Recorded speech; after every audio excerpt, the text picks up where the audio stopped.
Okay, we're live. Hi, this is William Ramsey. Welcome to William Ramsey Investigates. On today's show, I have a very special guest. Her name is Helen Fry. She comes to us from the UK, and she's just published a book. It was published last month in the UK, but here in the States, it was published November 30th, 2021. The title of the book is Spymaster, The Man Who Saved MI6. It's really a fascinating book. I love reading books about World War II, and this is really a fantastic edition. This is not the first book that Helen Fry has written. She's written 25 books, and you can check out all of her books on her website, www.helen-fry.com. She has written extensively on the Second World War, with particular reference to the 10,000 Germans and Austrians who fought for Britain, and also intelligence and espionage. Helen's book, MI9, A History of the Secret Service for Escape and Evasion in World War II, has been widely covered in the national press. Her critically acclaimed book, The Walls Have Ears, The Greatest Intelligence Operation of World War II, was featured in the top 8 books of the year by the Daily Mail in 2019. She is the leading expert on the secret listeners at special eavesdropping sites by British intelligence in World War II. She has been at the forefront of widespread coverage and in-depth research of the greatest intelligence deception of the war, the bugging of Hitler's generals at Trent Park, North London, as well as Latimer House and Wilton Park in Buckinghamshire. Helen is recognized as the official biographer of MI6 Spymaster, Colonel Thomas Joseph Kendrick, who we're going to talk about today. She appears frequently in TV documentaries and broadcasts, as well as appearing in live interviews on the BBC and BBC World News, and she can be found on Twitter at Dr. Helen Fry, as well as Instagram and Facebook. She is an ambassador for the Museum of Military Intelligence, an honorary member of the Association of Jewish Refugees, and a trustee of the Medmenham Collection, and president of the Friends of the National Archives. So some of her other titles, she's been very busy this year. One is Churchill's German Army, the Germans who fought for Britain in World War II, which 2021 is also Inside Nuremberg Prison, Hitler's Henchmen Behind Bars, also in 2021. MI9, I already mentioned that earlier, 2020. And then The Walls Have Ears, the edition here in the States of 2019. And there's also a book titled London Cage, The Secret History of Britain's World War II Interrogation Center, 2017. Again, her website is helen-fry.com. But Helen Fry, thanks so much for joining us. Thanks for being on the show. How are you? It's wonderful, William. Thank you. And hello from London. Awesome. Well, I'm delighted to have you. Really a fascinating book. I loved reading it. Can you talk, you have such a long writing history. Can you talk kind of about your writing history and what led you to put this book together, Spymaster, The Man Who Saved MI6? Yeah, Thomas Kendrick. I've been researching his life astonishingly for 20 years, although it's culminated in the book now. And if you're writing in intelligence history, especially if you're writing about spy masters in the margins there, in the shadows, incredibly difficult to piece together their lives. He is mentioned in the official MI6 history, which came out about a decade ago, but he has just about a paragraph or two. And, those are the kind of people who perhaps are the most important. They just have a flickering mention. And I came across him, 20 odd years ago in a book about one of his colleagues, Frank Foley. And Foley and Kendrick eventually would be working undercover for SIS, as it then was, now MI6, as British passport control officers, Foley in Berlin, Kendrick in Vienna. Foley went on to save a whole generation of German Jews, over 10,000 it's reckoned, and he's had a lot of recognition. Our listeners may well recognize him. I mean, we know about rescuers like Varian Fry, not a relative, by the way, Oscar Schindler. We know about all these men, but Kendrick is kind of like off the radar, and I read a little bit about him in this book about Foley by Michael Smith, and I thought, if there's a whole book by Michael Smith, surely it's possible for me to write a whole book about Kendrick. And that was the challenge. And just to say, when I started, the family they knew very little. The family gave me just a few bullet points on a scrappy piece of paper. They said, well, this is all we know. And I thought, well, so that's why it's taken so long. And so, but I mean, it is a fascinating. He's really a part of history, a lesser known, but he was there in very important parts of World War II history. Can you talk about? I mean, it's interesting because I think he was an American born in South Africa, but became involved in the kind of British Imperial or Empire. Can you talk about his birth and where he came from and how he kind of learned German and other things? Yeah, so he was born in 1881 in Cape Town. So he was actually British, but of American father and a South African mother. And his American father purchased the Hotel Metropole in Cape Town, which was the sort of the Ritz of the day. You know, he purchased it for £16,000 then, equivalent in dollars, I suppose, what, 25,000 dollars in the 1880s, 1890s. And so Kendrick was used to that world of high society, of interesting people. So it meant that he grew up being able to mix with ease in all kinds of circles, and that would be really important for what he goes on to do, because he was expert at the human intelligence in the end. And the American link, we'll probably talk about a bit later when we come to the Second World War. He actually works alongside the nascent developing American intelligence. There's a very close relationship. He's had a close relationship with America across his lifetime, actually. And then he serves in the Boer War in 1901 there in Africa. And he's eventually, between that period, 1901 and the outbreak of the First World War in 1914, it affects South Africa. There's the German occupied parts of the region, and he is sent behind enemy lines on a bicycle to gain intelligence for the British. I mean, it took a lot of courage to do that in the Boer War. And then in that interwar period, I mean, before the First World War, that interwar period, he's traveling around the diamond mining communities, working as a stockbroker in South Africa, merging and mixing with all the kind of communities and keeping an eye on the German situation, because the Germans were being perceived as a threat in that period, because they were starting to develop all kinds of interesting weapons and guns. I mean, nothing like as sophisticated as they would go on to do in the Second World War with technology. So, very, very interesting that the threat in that early part of the 20th century is actually Germany. Of course, it would be overtaken by Russia later, not long after the First World War. Right. So he was there in this kind of heady environment of conflict in the South Africa. There's a lot of German, so he learns German and also Yes. kind of marries a German woman too. So you kind of see where he's learning, like, this is leading up to stuff. He's learning the culture and the language, right? Yeah, so it's after the war. He actually meets this daughter of a German businessman. He's working for the German businessman in the diamond mining industry. And what I've traced in my book, we very rarely look at that incredibly early period. A lot of key figures that go on to shape British intelligence later in the 20th century have served in this period, not necessarily in uniform, but in South Africa, are moving amongst the international diamond mining community. So what you've effectively got, William, is these diamond mining and spies with these Right. international networks. Right. So you, I mean, you have people from all over the world coming to South Africa, different languages, English, the Boers, the German. So what happens to him? He gets married. How does he come out of that part of the world? That's the First World War. So he's fighting and serving in South Africa in the early part of the First World War.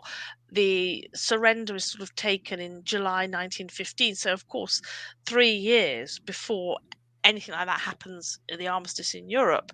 And then he's transferred later in the First World War to serve in France in intelligence, and he's running agents. He's involved in counter espionage. He's also, at the very end of the First World War, interrogating and gaining intelligence from, well, towards the very, very end of the war, they had about 5,000 surrendering German prisoners of war near Arras in France, there near the front line. And he's processing them for intelligence, finding clever ways, not roughing them up in interrogation, but finding clever ways to gain intelligence ahead of the Treaty of Versailles. Right. So he's there. He's made his way to Europe. The war ends, Yes. and what happens next? So he's then posted to Cologne with Frank Foley, I mentioned at the start of the podcast. He's there with a number of figures that would go on to become his agents and spies in Europe in the 20s and 30s. And the interesting threat now is shifting because in 1917, the Russian Revolution, the threat that's emerging are the Bolsheviks, and communism. And in that period, the communists are, or the Bolsheviks, should I say, are trying to infiltrate the armies of Europe, which are disbanding, trying to infiltrate them and encourage them to overthrow democracy. I mean, that's a very simplistic view. And you think, wow, has anything much changed today? You know, it's like people might kind of think, oh, there's a parallels with today. So he's again running spies, counter-espionage, keeping an eye on the Bolsheviks. And the crucial moment, I suppose, the turning point for his career where it really ramps up, as you know, because as you read in the book, in 1925, he is posted by the head of MI6, who's known as C. He signs his name in green ink, just C. And I think it's still a tradition, I understand, that happens today. The head of MI6 Interesting. signs C in green ink. So the head of MI6 sends him to Vienna. And in 1925, Vienna is the center between East and West. It's replaced Paris now as the center of espionage, where spies of all kinds of countries are coming in and out, and it's MI6's most important center, and he's the man who's sent as their senior spymaster to map this whole communist threat across Europe. This is before the rise of the Nazis, and he's going into Czechoslovakia, Hungary, Romania, up as far as into Germany eventually. So he's really got a handle on Europe and even into Italy, and he has agents working out of neutral Switzerland. Right, and he is under the guise of the passport officer, right? So nobody really, I mean, the inside the British or the UK knows what his real role is, but everybody outside doesn't, right? Oh, it's not even quite as simple as that, as I discovered. And I'm learning, I mean, like yourself, I was learning as I was writing this. And before I forget to say, it's really important, I had no help from MI6 in this. I had no access to their archives. So that'll probably give you an idea of how tricky it is to reconstruct the life, and that's why it's taken so long. But yes, he's undercover of British Passport Control Officer. Some of his staff are also working for MI6, or as it was then known as SIS, a Secret Intelligence Service. But there are also members of his staff that don't know that's what he is. They just think he's a Oh, passport interesting. control officer. So you've got this double layer of secrecy even within the office. And he's working out of the back rooms. The secretaries, his special secretaries, are, you know, communicating with agents in Czechoslovakia, Hungary, secreting, letter writing, all that kind of stuff. All the stuff of the James Bond spy fiction. And I think, even his wife probably didn't realize what he was doing. And this is what I found astonishing. She probably also thought he was stamping visas and issuing passports. Right. And so he was interesting, and I think you wrote that the outsiders thought that it was somebody else in that office who was really the intel, not him, right? I think you Yeah, no, nobody could really work out who the top spy master was in Vienna. Certainly the Nazis couldn't. The Gestapo who were after him couldn't work out who it was. They knew there was a senior MI6 spy master in Vienna. They referred to him as the elusive Englishman, which I rather oh, like that. okay. But if you think also going back to his life in Cape Town, remembering his American father who had this mega posh hotel. Kendrick in Vienna is mixing in high society circles. He's mixing amongst the intellectuals. He's going regularly to the Royal State Opera House. He's gathering contacts, but also using journalists and students. He's gathering a whole network because you never know when you're going to need it. So he's regularly throwing cocktail parties. It's a bit kind of Ian Fleming now. And he did know Ian Fleming, they worked together, knew Interesting. him in this period. So you could just imagine, can't you, that cultured Vienna, and he's just really enjoying life, never really giving away his own political views, but gathering contacts, including amongst the aristocracy. I just find it fascinating. It really is. I mean, and so you have a German speaker mixing amongst the Germans. He's very cultured, and I Yes. think you have a picture of Ian Fleming in your book too. In one of the there's Mm. lots of pictures, so you can see a lot of these people you're talking about in the book. And so he has this network of all these people that are in journalists. One was Eric Gedye, Yes. Gety, and some of these Getty, other. yes. Can you talk about some of the people that he used to gather information and what kind of helpful information they got? Someone like, yes, Eric Geddy was one of his agents I talk about. And Geddy was highly respected by Winston Churchill. Of course, he wasn't our prime minister at this point in the 30s, but Geddy was politically astute and realized, because he'd been posted to Germany by his newspaper, but he wanted to be in Vienna, and so he basically took, they kind of said, well, if you want to go Vienna, you're on your own. And so he works freelance in Vienna and is passing intelligence back to Kendrick. So he's going into Czechoslovakia, into Hungary. And you might think, well, what's the threat? Yes, they are mapping in the late 20s the communist threat, and they are following Russian spies. And Kendrick manages to map this whole network that's working under cover of various institutions. But Geddy, they're also, he and other journalists and agents are picking up information about the early development of chemical weapons. And I found that fascinating in Foreign Office files. I had no idea that countries like Czechoslovakia, Yugoslavia potentially were developing or selling each other early forms of chemical weapons. So it begins to give us a really full picture of the importance of the intelligence he's sending back to London. Right, and so you're seeing the communists are moving in Bela Kun, and things are happening in Hungary. So he's right there. And for people who don't know, after World War One, Austro-Hungary split up into these different nations. I think that's important for later on in the story as Yeah. Hitler rises to power. Right. Yes, it is. And you've got the borders changing. You've got, of course, Czechoslovakia becomes independent. You've no longer got Bohemia and Moravia. These are kind of areas where we associate with Sigmund Freud, for example. And Freud moved into Vienna.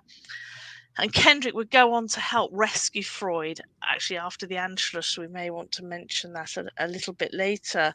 So I think we get a sense that there is the threat from Russia, the threat from communist ideology, and I don't think we can underestimate that threat. But once the Nazis rise to power and once Hitler comes to power in 33, Kendrick now has the double threat. So he is that pivotal point. If you look at Vienna on the map, it's the pivotal point between East and West. He is now spying on not only the Russians, but also on Nazi Germany and the rearmament program he's sending, trying to get agents undercover. And he does succeed into the ports like Danzig and Wilhelmshaven, where they're believed to be developing battleships and new kinds of U-boats. He's trying to assess the threat and how fast is Germany rearming, which of course was forbidden under the Treaty of Versailles in 1919 at the end of the First World War. So yeah, his workload kind of doubled. Right, and a lot of things are happening. So Dolphus is the prime minister. There's all kinds of left versus right going on in Vienna. It's very tumultuous, right? Can you kind of talk about that? It is that whole cultural world, that whole intellectual life that he enjoyed starts to crumble in many ways. You have the extreme far left, the extreme far right. There was no real middle ground, and their tensions are played out in physical fights on the streets of Vienna. Dollfuss, as you say, the prime minister, the chancellor, he sends effectively, he's hunting down the communists, he's clamping down on them in particular, and they are hiding in the sewers of Vienna. So anyone who's read Graham Greene's novel, which of course takes place at the end of the Second World War, but much the same, you've got spies hiding in the sewers of Vienna, much as what was happening in the early 1930s. And Eric Geddy is there helping, and he's there also with another figure you might be surprised to have read, Kim Philby. I find he's there in 1933-34, and I have some very interesting analysis, which would be good for people to carefully read what I've discovered. And I think it's important to say it doesn't change the story ultimately of the spy and traitor Philby, but it does give us a new understanding of that early period just before he gets recruited by the Russians. Right. It really is fascinating because all I had heard is that this was the period where Philby turned, and you really Mm. lay out all the details in much broader terms than anything I had read before. So it really gave me a lot of insight into what was happening before the Anschluss. So kudos to you. And I mean, Philby, for people who don't know, was really this penetration agent, right? One of the Yes. Cambridge Five, right? Yes, he's one of the top penetration agents.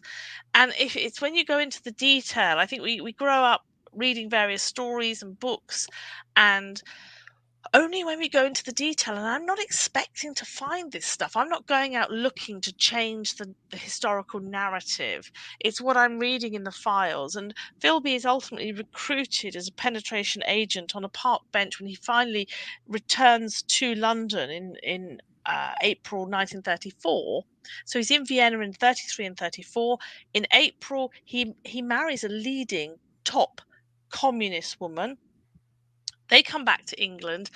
Kendrick absolutely must have issued her British passport, and it does lead a question: how could he miss them? I leave that as a question mark. I like people to read the book, but he's not recruited until about a month later on a park bench. I think it was Regent's Park in London. So what's happening in that period before? Is he really working for SIS, MI6 before that period? Question mark. And if you look at the other characters, and there's a very interesting American journalist, Dorothy Thompson. And there's a question mark over. Yeah, she's not just reporting on the political state. I think she's also passing back intelligence. So yeah, fascinating in that respect too. So he might have been an SIS agent before he was turned, right? Is that what you're saying? Well, maybe not Or formally, but right. he may have loosely been working for Kendrick. And the reasons I say that is because some of the paper trail that I found in the Foreign Office files, deeply embedded. Again, I was not looking for that. I was looking to reconstruct some of this political turmoil of that period. Right, and he was friends with another Kendrick asset, Gedye, who we mentioned before. So he was in the mix with those people going on. And what kind of happened from 34? I think that Dollfuss was kind of an antagonist of Hitler, right? And I think that that led to, yeah, it kind of He was continued. assassinated. So it's a very, very dangerous times. You've got huge potential instability. In fact, Kendrick and his secret secretaries, as I should call them, those that were actually working on the other stuff, not just passport control, they believed that Hitler could annex Austria in 34. I mean, it didn't happen in the end because you've got Mussolini muscling a bit on his troops on the border, saying that he's going to support the British and not, making sure Hitler doesn't annex Austria at that point. Of course, it does all go pear shaped a bit later. So they were never quite sure. Intelligence was vital at this time, but Kendrick was never quite sure when things would come to a head. And it did calm down in that in Vienna in 35, 36. Other stuff was going on in Germany, the Nuremberg laws, of course, in 1935, which restricted the rights of Jews. You, in this period, got Jewish refugees pouring in from Germany. So Kendrick's really aware of the impact of the Nazi regime. And then, of course, bang, it happens to Austria overnight. The you know, gunning for the Jewish community in Austria happens overnight after Hitler annexes Austria in March 1938. And this is really serious. Kendrick knows it's coming. There's intelligence on the ground, there's mobilization of troops, and there is a huge force that he wakes up and on the streets of Vienna. Yeah, all night the forces have been, and airborne forces have been pouring into this relatively small country. Right. I mean, it was immediate. So I think that was what, March 12th, 1938. So what, I mean, it really changed the entire, tenor of the whole country, right? So what Oh, happens next? Yeah. very, very tense. I mean, dramatic. It's starting to snow a bit as well. You've got these hefty troops, disproportionate actually in terms of on the streets of Vienna there. You've got suddenly swastikas appearing on Jewish businesses, Jewish people hiding, for fear to come out. Sigmund Freud is subject to a raid on his apartment within 24 hours. And a week later, another raid. His son is under house arrest, Martin. His daughter is temporarily carted off and interrogated. Potentially, they thought, oh gosh, she could end up in a concentration camp. These are incredibly dangerous times. And Kendrick reports to the Foreign Office, within just a couple of weeks, 500 Jewish intellectuals have decided to commit suicide because they know what's coming. And they don't think they're going to make it. They're not going to fall into the hands of the Nazis. And in early April, you've got over 7,000 Jewish males carted off to concentration camps in Germany. And then what does Kendrick face on a daily basis? From the first morning, he comes to the office and there are literally hundreds upon hundreds of Jews queuing all the way around the building, down the street, round the corner. They are desperate. And this would mark 6 months, because he doesn't survive in Austria more than 6 months, as we know. Kendrick will probably explain shortly. And he embarks on this humanitarian mission for which I'm trying to get him recognized. I've put in an application at Yad Vashem in Jerusalem.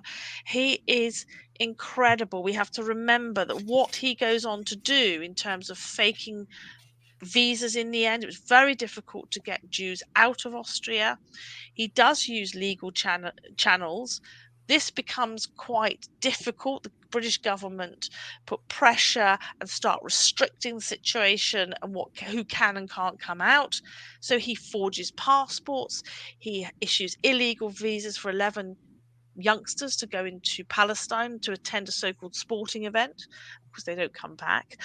He knows any way to get Jews out of the country, and even some of the communists that he'd been following and spying on were also at risk. So this massive rescue effort, and the Foreign Office files place it at about 200 Jews a day he is getting out and smuggling out of Austria.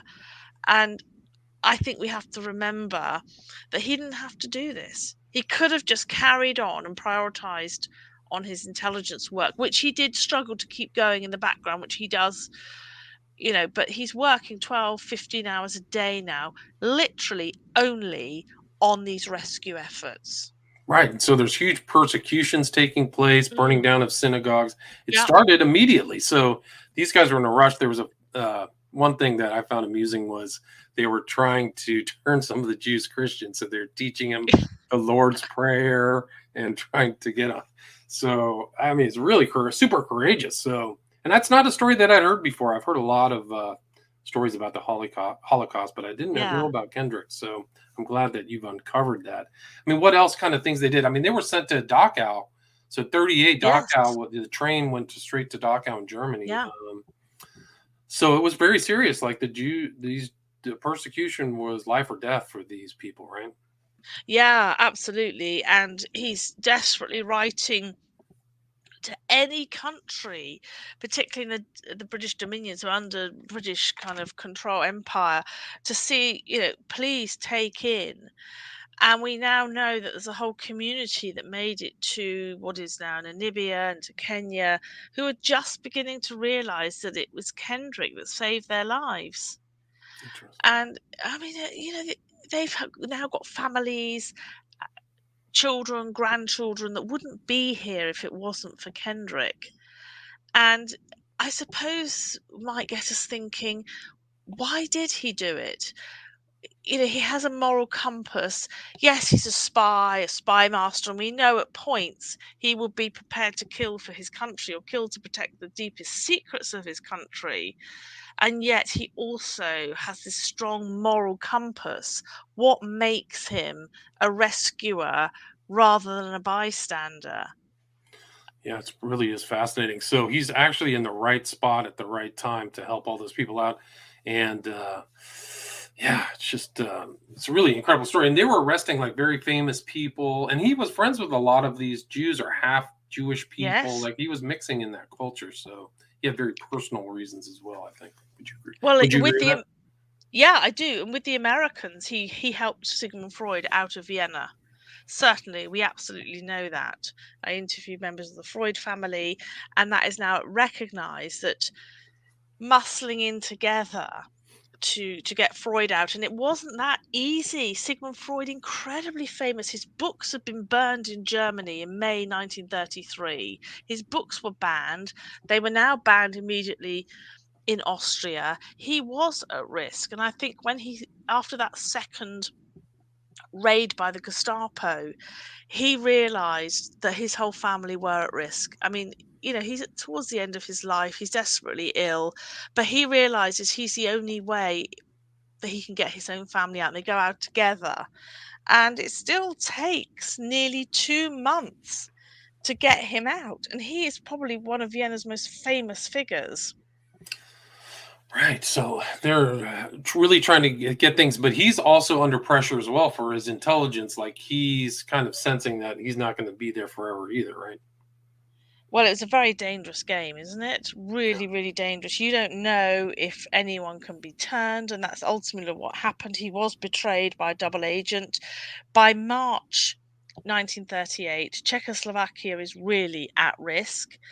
It isn't actually annexed until the following March 1939, but you don't know that. And there's this frantic scurry of his agents going across the border into Czechoslovakia, some of them working out of Brno, BRNO. You can look that one up. Brno, I think it's pronounced.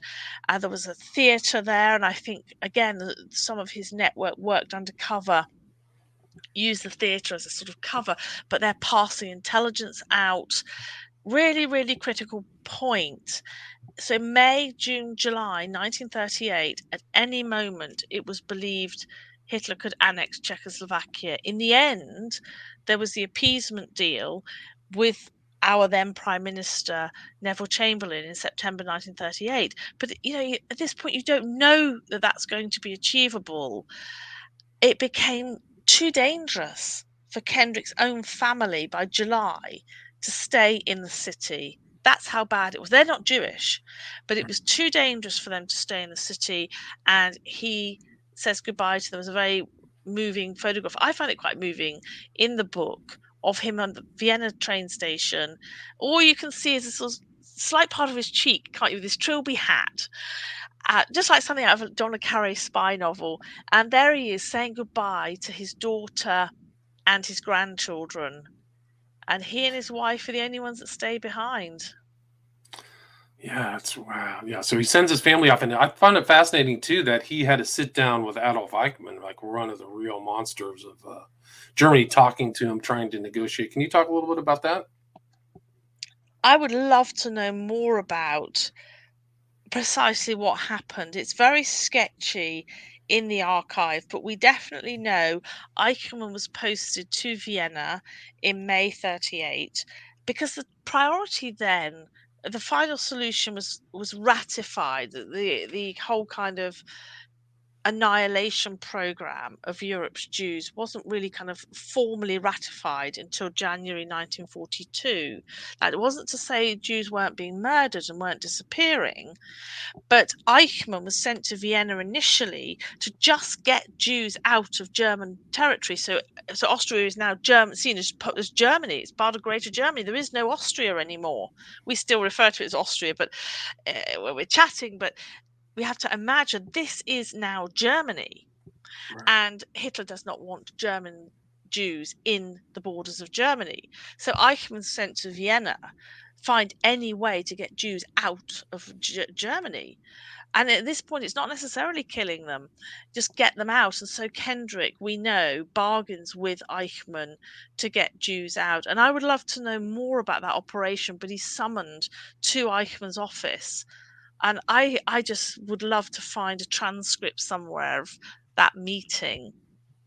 Yeah, it would be fascinating to see what's going on because he's clear. Kendrick is clearly working to get all these people out, right? So he's working from one angle, and Eichmann's working from another angle, But he's fearless.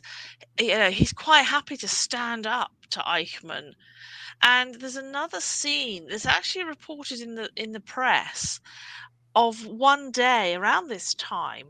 Kendrick looks out of his office and he sees a group of Jews scrubbing the streets. I mean, we've probably all seen these images across Nazi Germany. One of them was a pregnant woman, the other one was a surgeon.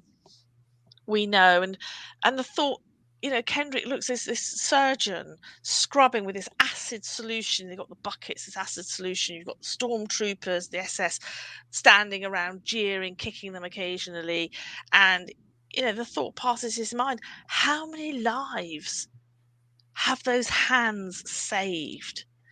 And he's just absolutely furious by what he sees. He storms out of the British Passport Office, down the steps, and he kicks over the bucket of acid solution, and he stares those SS down and those stormtroopers and says, "Not on my patch."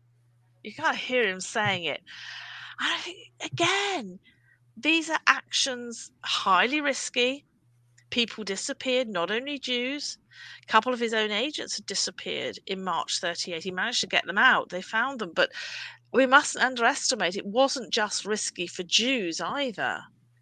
And he's taking great risk. Right. So he took a lot of risk, and stayed. And what happened next? We talked about the fact he's betrayed by this double agent. And the Gestapo don't move immediately. They're still trying to sort of build up a little bit about his network. But within just a few weeks, they arrest one of the managers. He's Austrian manager working for Kendrick, also doing a bit of secret work as well as visa work, in actual fact. And he's just disappeared. This is one Friday in August. And it's a warning sign. Kendrick gets that kind of spiny feeling up his, tingling feeling that something's not right. This is just not an ordinary run-of-the-mill arrest that he's had to deal with before. So he and his wife leave really early, before 8 a.m. one morning, and they're out of Vienna. Well, the Gestapo turn up to arrest him. He's not there. All the border guards are notified, and he almost makes it out. He's close to the border, and he's heading for Kitzbühel in the mountains, and he's near Freilassing. He's almost out. Car is stopped by an unexpected checkpoint. There is an assassination attempt on his life en route as well. Very, very dramatic assassination attempt. Car stops. He's hauled out.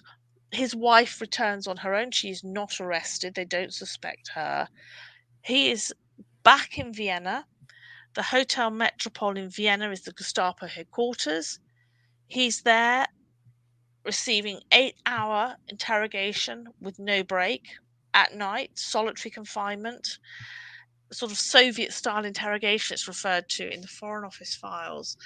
And we don't know he's going to survive. And there's this panic back in London because they know he's been arrested. His wife goes to our diplomat, our ambassador, and says, Kendrick's disappeared, and they didn't know where he was at that point. And there's this whole, you get a sense in the files, this whole panic, because this is their top spymaster in Europe, and he's been arrested. What does this mean for the whole of MI6's work across Europe? And they get recalled. The spies and agents like Frank Foley, we go back to him, working undercover, they all get recalled.